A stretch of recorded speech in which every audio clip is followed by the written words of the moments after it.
Hello and welcome to the first section of Volume 3, an introduction to desktop pools. In this first section, we're going to take a closer look at what a desktop pool is and why you would need them. So what are you going to learn in this first section? We're going to start by describing a desktop pool in more detail and what makes up a desktop pool. We will then move on to look at the different types of desktop pool and why you would choose one over the other. As part of the desktop pool discussion, we will also discuss how the desktops within the pool are built, either linked clone, full clone or instant clone, and then look at how a desktop is assigned to a user, either persistent or non-persistent. Now that you understand desktop pools, we will now configure a full clone non-persistent desktop pool for our Windows 7 virtual desktop machines that we built in the previous volume. Finally, we will entitle one of our end users to a desktop within this newly created pool. So let's start by defining what a desktop pool is. Now that we've spent some time discussing desktop pools, it's time to take that information and put it into practice and build the first desktop pool. The first pool we're going to create is going to be for Windows 7, and it will be a non-persistent or floating pool created as a full clone desktop. In this video we're going to show you how to create an automated desktop pool using the Windows 7 template we created in Volume 2. We'll walk through all the different configuration options as we build the desktop pool. Here we have 3 pools, each containing a number of virtual desktop machines. At a high level, a desktop pool is made up from a group of virtual desktop machines that have the same attributes. So, what do we mean by attributes? We're going to take a look at the attributes in 4 dimensions, with the first of these attributes being defined on a departmental basis, where the desktops in each pool are configured for each of the specific department requirements.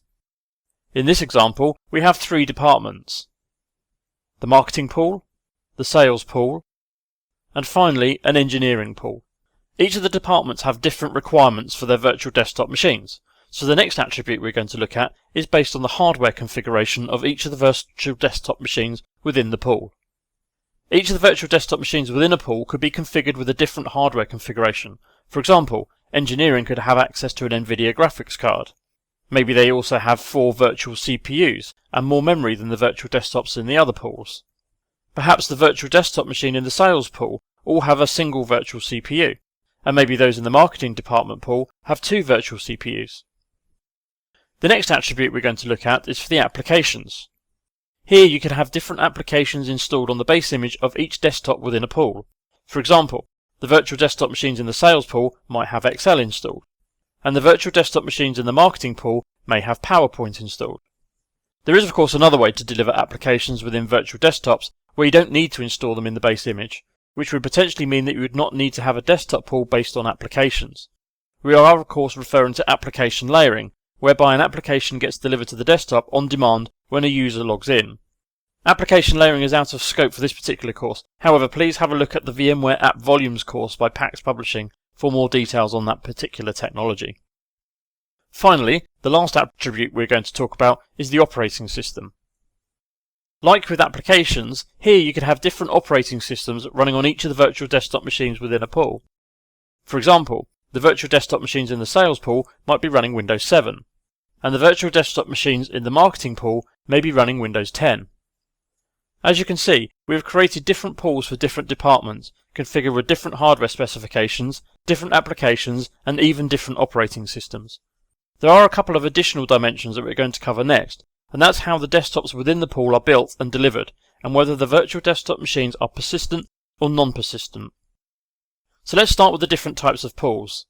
There are 3 types of pool: automated desktops, manual desktops, and RDS desktops. So automated desktop pools, as the name suggests, automates the building of a virtual desktop machine within the pool. They are created from either the snapshot of your gold image or from the template that is created of your gold image. Virtual desktop machines are built on demand, that is, when a user logs in and requests a virtual desktop machine, or View can pre-build desktops up front, so there's always a buffer of desktops available for the users. This is something you would typically do ready for peak logins, such as first thing in the morning.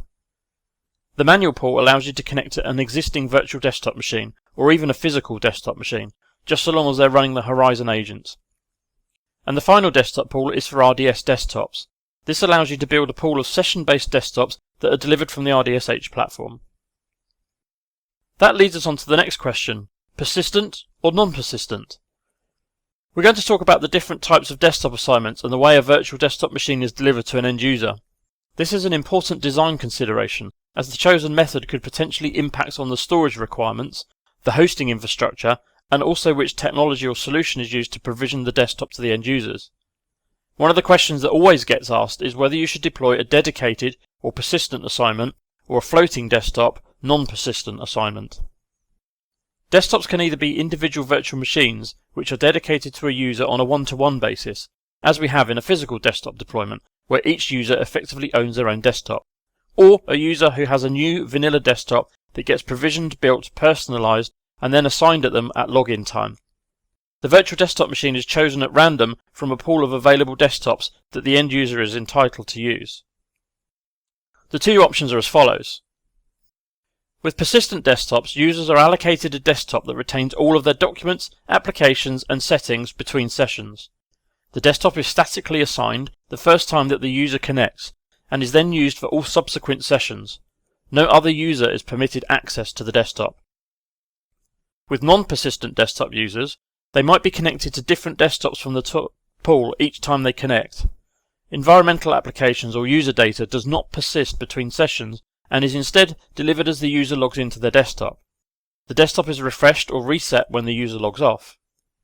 In most use cases, a non-persistent configuration is the best option. The key reason is that in this model, you don't need to build all the desktops up front for each user. You only need to power on a virtual desktop as and when it's required. All users start with the same basic desktop, which then gets personalized before delivery. This helps with concurrency rates. For example, you may have 5,000 people in your organization, but only 2,000 ever log in at the same time. Therefore, you only need to have 2,000 virtual desktops available. Otherwise, you'd have to build a desktop for each one of the 5,000 users that might ever log in, resulting in more server infrastructure and certainly a lot more storage capacity and licensing requirements. The one thing that used to be a bit of a showstopper for a non-persistent desktop was around how to deliver the applications to the virtual desktop machine.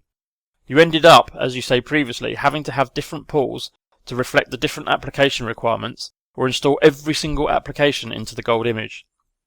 Now that application layering solutions such as VMware App Volumes and Liquidware Labs Profile Unity with FlexApp are becoming more mainstream technology, the applications can be delivered on demand as the desktop is built and the user logs in.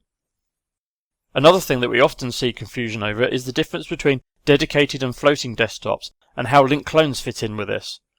Just to make it clear, link clones, full clones and instant clones are not what we're talking about when we refer to dedicated and floating desktops. Cloning operations refer to how a desktop is built and provisioned, whereas the terms persistent and non-persistent refer to how a desktop is assigned to an end user. Dedicated and floating desktops are purely about user assignment and whether a user has a dedicated desktop or one that gets allocated from a pool on demand. Linked clones and full clones are features of Horizon View which use View Composer to create the desktop image for each user from a master or parent image. This means that regardless of having a floating or dedicated desktop assignment, the virtual desktop machine could still be a linked, full, or instant clone. Let's get started with configuring our first desktop pool. This desktop pool is going to be for a Windows 7 floating full clone desktop pool. So, we've already logged into the View Administrator console, so we're ready now to create our desktop pool. So from the left hand side under Inventory, if we navigate down to Catalog and then click on Desktop Pools. We then see the desktop pool screen to the right where we can click on the Add button to add our new desktop pool. So here we are with our Add Desktop Pool configuration screen. So the first thing we need to choose is the type of desktop pool. So in this example we're going to create an automated desktop pool. So make sure the radio button for automated desktop pool is clicked and then click the Next button. Next is the user assignment. So we have a choice here of dedicated and floating. This pool is going to be a floating assignment, so we will click the radio button for floating and then click the Next button. Next we see the vCenter server configuration screen. Here we can choose between full virtual machines, View Composer linked clones and instant clones. In this example we're going to create full virtual machines from our template we created previously. Ensure the radio button for full virtual machines is ticked and then click the Next button to continue.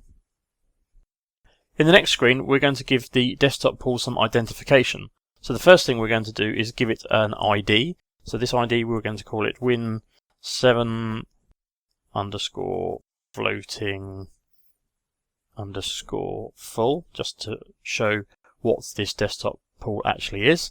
And then we're going to give it a display name. We're going to call this Windows 7 Desktop. One thing to bear in mind with the display name, as this is what the user will see when they log on, so you probably need to give it something meaningful to the users rather than some kind of technical name with underscores, etc.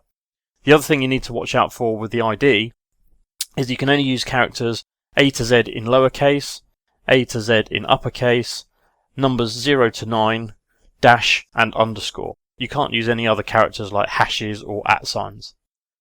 So now we've done that, we could also give it a description if we wanted to. We can now click the next button to continue. So here we now have our desktop pool settings. So the first thing we have at the top is the general section, where we can select the state of the pool. So here we can either enable or disable the desktop pool. So in this case we're going to enable it. We then have connection server restrictions. So we click on browse there. We can actually add restrictions to which connection servers can access this pool and which servers you need to log into to have access to this pool. So we're going to leave that as default as none at the moment. Next up we have the remote settings. Under remote settings is the first option for power policy. So here we're going to take no power action, and then we can also say ensure machines are always powered on, suspend when you log off, and power off when you log off. So we're going to ensure that the machines are always powered on and available. Next we have automatically log off after disconnect. We'll set that to never, but you could also set it to immediately or after a specific time. The thing you need to watch out for this one is, do you really want the user to be logged off every time they disconnect? They may just be disconnecting for they're going off for a lunch break and they want to connect back to the desktop. If you allow this to log them off immediately, then when they log back in they'll get a new desktop and maybe you're generating more I/O than is necessary to get them a new desktop. So we're going to say never on this one. Next we have allow users to reset their machines. We're going to click that to no. Again, watch out for this one. This doesn't mean they're going to do a Control-Alt-Delete and do a reboot. This is doing a reset. So for example, if they were using linked clone desktops, you would potentially reset and get a brand new desktop presented back to them. And again, have to go through the whole process of provisioning a desktop and delivering applications, etc. Next, we can allow users to initiate separate sessions from different client devices. So that means that if I'm running a session on my laptop here, and then I go and create another session on my iPad, can I do that or can't I do that? Am I limited to one device and one session? And finally in here we have the option to delete machine after log off. Again, that's something more for linked clones than it is for full desktops, unless you really want the users to delete them. Next we have the remote display protocol options. So here the first option we have is to choose which protocol we use, so either RDP, PCI over IP or VMware Blast. And then under that we have the option to allow the user to choose which protocol. So this allows them in the drop down box when they connect to choose the protocol that they're going to connect with. For example, you could have the default display protocol as PCI over IP, but they're trying to connect from a location where maybe port 4172, which is the port that PCI over IP uses, is blocked, and therefore they can't see their desktop. In that example, they would actually see a black screen. The desktop is loaded, it just can't display the pixels outside. In which case, you would want them to be allowed to change to a different protocol, such as RDP, where they can connect to their desktop. Next, we have the 3D render section. So here you can choose how the graphics are built and configured. So we can have automatic or software rendering, hardware rendering using the ESX server, grid GPU, or we can just disable that. So as we know, we're just using software here. We can probably just choose automatic. When you choose automatic and options such as that, you get another button light up here for configure. This allows you to configure the VRAM or the video memory. So I can actually allow a desktop to have up to 512 megabytes of video memory. I'm going to leave that for default for now. Next, I can choose the number of monitors. And then secondly, I can choose the resolution of the monitors. This is for each individual monitor, all the way up to 4K resolution. And finally, in remote display protocol options, I have the option for HTML access. That's just a simple checkbox. So I can check that because we're going to log in via HTML access at some point as well. Then we have Adobe Flash settings. So the Adobe Flash settings are for flash quality. So we have low, medium and high. Lowest is the less bandwidth, highest is the highest bandwidth. And then we've got the throttling option. So we can either disable throttling, or we can have that as conservative, moderate or aggressive. If we go up to aggressive, the update interval is 2500 milliseconds, for example. And the final setting here is for Mirage. We're not using a Mirage server, so we're going to leave that one blank for now, and just click the next button to continue. Next, we have the provisioning settings dialog box. At the top, we have the basic options of either enable provisioning, which basically turns on the ability to build virtual machines, and the second option is for stop provisioning on error. So if we were provisioning, say, 1,000 desktops, and there was an error on desktop 2, there's no point building another 998 desktops with an error. It will actually stop and warn us that that error has occurred, so we can go back and fix it. Next, we have the virtual machine naming pattern. So here I can give each unique individual VM its own name. So in this option, we're going to go for the naming pattern, and we're going to go for, type in Win7 desktop, and then use the curly brackets to give it a unique number. So each virtual machine that gets created will be called Win7-desktop-1-2-3 and so on. Desktop pool sizing is how many machines do I want in the pool. So I'm going to say we're going to have 2 machines in the pool, and number of spare or powered on machines, I'm always going to have 1 powered on. The next option is for provisioning timing. So when do these virtual machines get built? So we have the option to provision machines on demand, which basically means that they'll be built as and when a user logs on and requires them. Or we can check the button for provision all machines up front, which means both of these machines in the pool will get built as soon as we finish the pool configuration. Once you're happy with the settings in provisioning settings, click Next to continue. The next option is storage optimization. This is where we can configure VMware Virtual SAN. As we don't have Virtual SAN in this environment, we'll just skip past this and click the next button. Next, we have the vCenter settings, where we're going to tell vCenter and View where it can find the templates for the desktops that we want to build. So the first option is the virtual machine template, so we click on the Browse button, and here you'll see the 2 templates that we previously built, the Windows 7 template and the Windows 10. As this is a Windows 7 pool, we'll select the Windows 7 template and then click the OK button. Next, we need to tell it where the machines are going to live. So here we have a folder called Windows 7 VMs, so we're going to put those in there and click the OK button. Next, we need to tell it where to host the desktops. So this example, we're going to pick the ESX host server that is actually hosting the desktops, or the desktop block, if we go back to our pod and block architecture. And then finally, resource pool, again, is the desktop block, and then the data store is the shared storage that's going to host these virtual desktop machines that get built. And click OK. So once you're happy with that configuration, click the Next button. Next, we have the advanced storage options. So we have the option to use the storage accelerator, which basically caches hot blocks for when we're building machines, and then blackout times. So the storage accelerator needs to regenerate disk space and reclaim disk space. You don't want that to happen in the middle of the day because it can generate a lot of IOPS and could potentially degrade the performance of your desktops. Click the Next button to continue. Next, we have the option for guest customization. In this example, we're going to click None, and we'll do the customization manually, as we only have a couple of machines. But you can actually click the button and choose a customization specification, which basically means it's going to run a script against the desktops to either join them to the domain or put specific settings on there.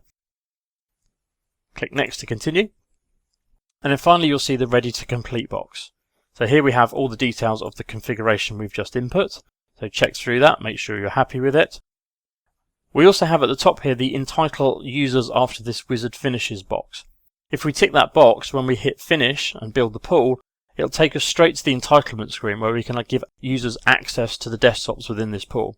As we're going to do that in a separate section, we're going to leave that unchecked just for now, and we're going to come back and click the Finish button. So that's now going to go away and build our pool. So here's our Windows 7 floating full clone desktop pool. We can see there it's an automated pool, it's a vCenter source, it's floating, which vCenter server, and it's enabled. And if we go back to our vSphere web client, we can see here if we expand out the Windows 7 VMs folder, that should now start to build our VMs. There we go, there's the folder for Windows floating VMs.